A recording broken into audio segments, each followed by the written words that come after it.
Si vous vous rendez au parc animalier de Sainte-Croix, vous pourrez admirer les bébés animaux nés au printemps. Parmi ces naissances, deux espèces en voie de disparition, les lynx boreaux et des loups noirs d'Amérique du Nord. Rencontre signée Claire Schaffner et Emmanuel André. L'heure de la sieste pour cette famille de lynx. Freya, la femelle, a mis bas le 18 mai. Les trois chatons font le bonheur des visiteurs et des photographes abonnés du parc, comme Pierre, qui vient plusieurs fois par semaine. Moi, ce qui est bien, c'est que je vois tout le temps l'évolution. Donc, je vois comment ils grandissent à une de ces vitesses. C'est-à-dire, on est toujours en train de me dire, oui, tu vas toujours faire les mêmes photos, c'est toujours la même chose. J'ai dit non, regardez les photos, regardez les mouvements, regardez les pattes, les oreilles, les yeux. Ça change à chaque fois.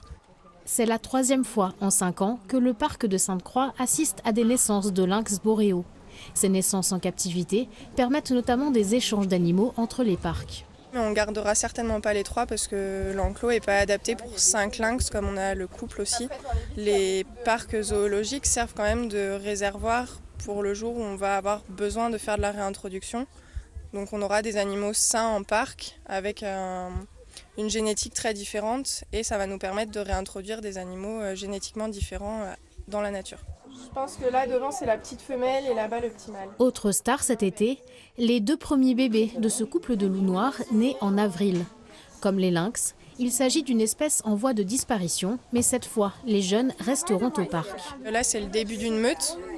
Donc en fait une meute à la base il y a les 2 parents dominants et après c'est leurs enfants qui restent du coup dans la meute.